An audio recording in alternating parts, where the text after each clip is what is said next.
Okay, let's go. Hey guys, welcome to my channel, Beauty His Way. Why I got y'all's attention, I want y'all to like and subscribe. And this video is called Beauty Misconception. So what I believe society got wrong.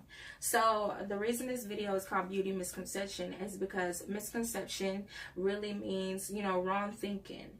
And I believe that society sees beauty in a wrong way. I think we got it really twisted on what it really means to be beautiful. Like, what?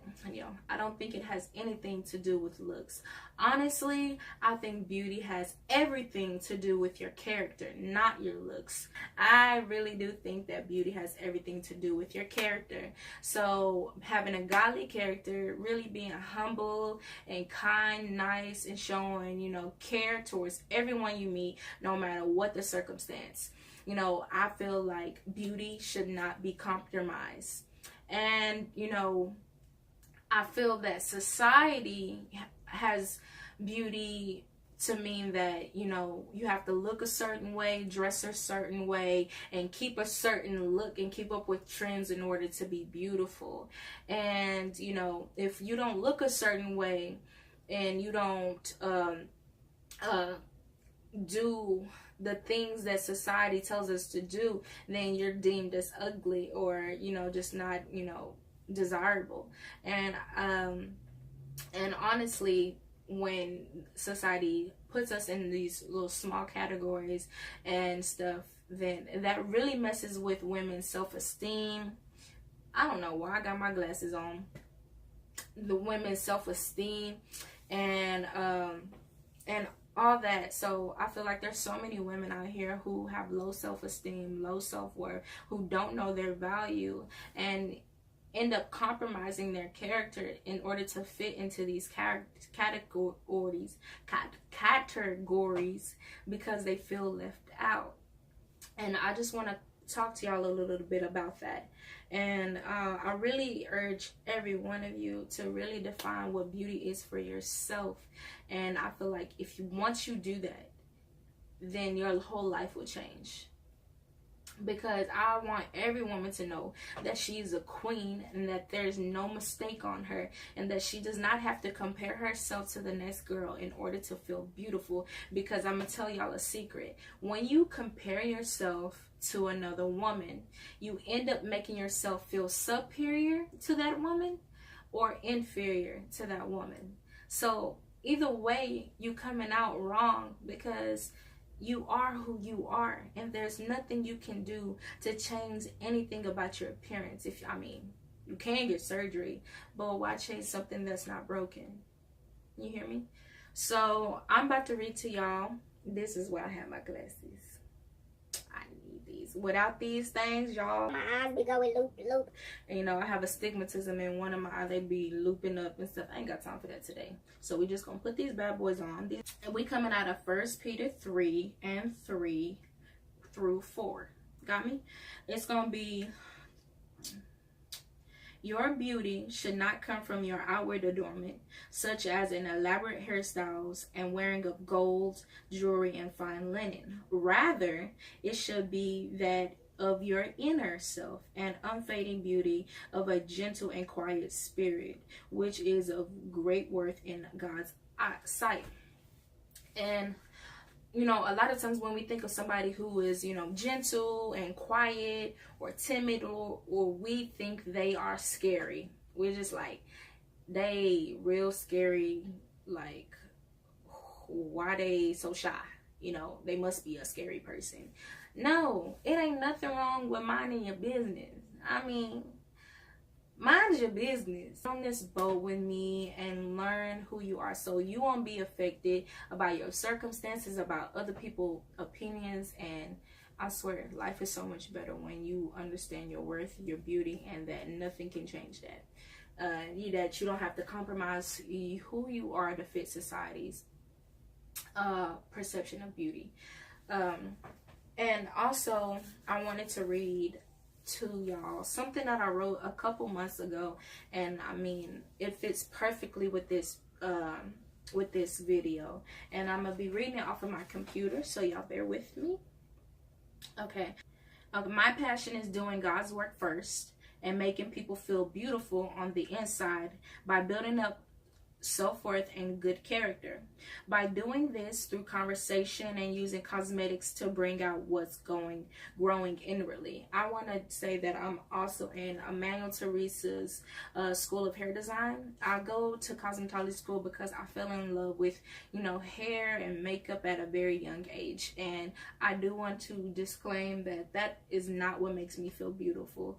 I had to learn that the hard way because for a long time I was very insecure and I did not feel beautiful if I did not have those things, and it caused a lot of problems in my life. But I'm gonna keep reading. Realizing that beauty comes from the inside and isn't challenged by physical appearance is a revelation God has pressed in my heart for some months.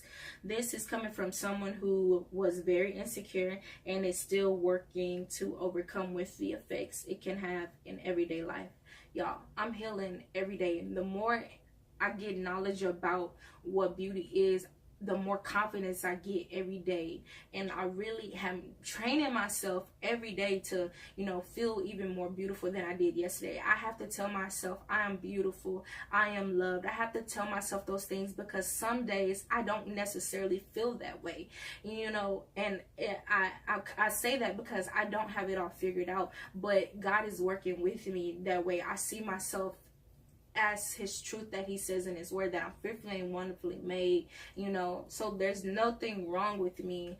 I used to get teased up because I had big lips, a big nose, and I didn't really fit, their opinion at that time when I was in elementary school and middle school of what beauty was. But things change over time, and their opinion is irrelevant because I believe I'm beautiful, no matter what nobody says. So that's just something you have to come to yourself. This is coming from someone who is very insecure and is still working on that. I kind of just explained that. Being beautiful to me is exhibiting godly character, being humble, kind, patient. That's a big one. Being patient, because y'all, some people that really be trying me, and I really have to remember that I have to keep my character. I can't let people let me get outside my character, because y'all, I'm gonna be real, I get easily irritated sometimes, and I'm really been working on that, and God been working with me. But some people, I really do have to just walk away and keep my mouth shut. And compassionate. Let's see, next. A lot of people take these characteristics for granted in these times. The women and men who reflect this Christ-like love are maybe looked down upon, looked at as weird, different. They may have gotten bullied or tormented because they stayed to themselves. They didn't really fit in with the crowd. They were, very just shy. And, I also say not like shy, bold in who they are, but they didn't want to hang out with the, normal crowd or whatever.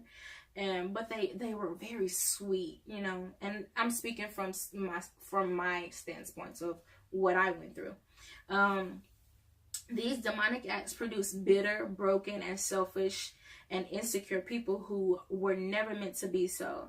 And if their looks don't meet society's standards of pretty, they feel rejected and unworthy. Speaking from a place of experience, when this takes place, it can impact a person to the point of depression, suicidal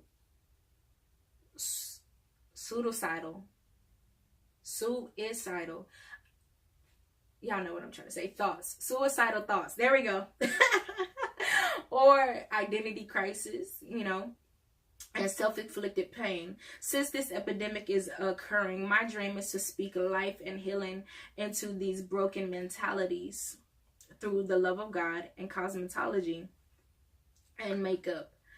The goal is not to make someone look better on the outside, but to build confidence in who God created them to be from the beginning of time they entered their mother's womb. God created you in his image and for his glory. You are perfect, and because God is perfect, we all, are made in his image, and it's really a building up to becoming more like him, because in Romans 2:12 it says, do not conform to the pattern of this world, but be transformed by the renewing of your mind.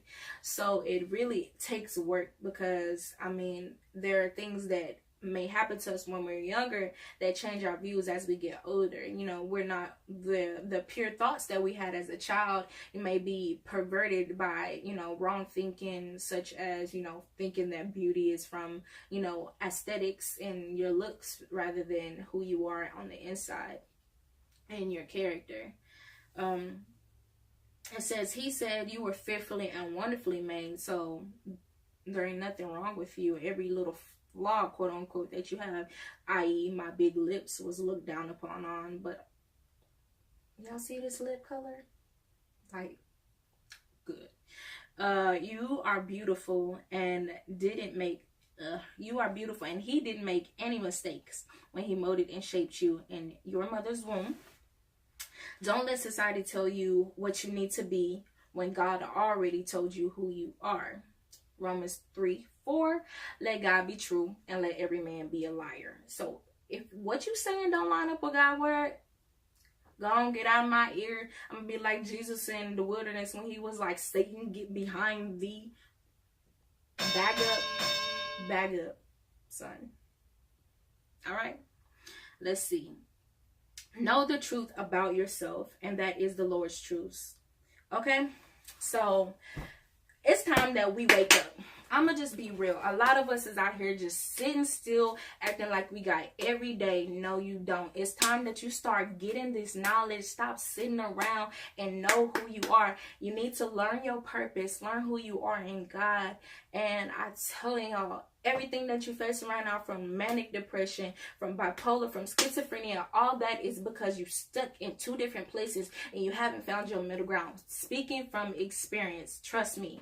You know, once I found out that, you know, I was the head, not the tail, above, not beneath, like little things like that, you know, that I could do all things through Christ. And when I found out those truths, my whole life changed. I started actually pursuing my dreams, and I actually started doing stuff to love myself more, you know, and a little bit about, you know, learning who you are, your identity is first loving God, and then you have to love yourself. You have to love yourself before you can love anybody else. It's just the truth. I mean, if you don't love yourself, how can you even love anybody else? Like, if you are very insecure, and if you, you know, really base your identity off the validation of other people's opinions, if somebody doesn't like your outfit or your makeup that day or what you're doing, then you stop doing it. You really are letting people affect and control who you are, and that's not good, because you're being molded and shaped by people rather than God. And that's not healthy, because people's opinions change daily. There's like 7 billion people in the world, and if you following people's opinion, that's a lot of opinion. I need like one sturdy thing that I can go to daily to help me get my mind right, and that's God's word. But I just really challenge y'all to really meditate on 1 Peter 3 and 4. 1 Peter chapter 3 verse 3 and 4. Sorry. I swear I can't talk today. It's something, I don't know. Y'all stay blessed, stay beautiful, and just do you, boo, and be yourself. And I swear, don't let nobody else say nothing to you about your looks, about your character, about nothing, because you are perfect. And remember, love yourself. So I want to thank y'all for watching this video and tuning in for Beauty Misconception on Beauty His Way. Y'all stay blessed again, and see y'all the next video.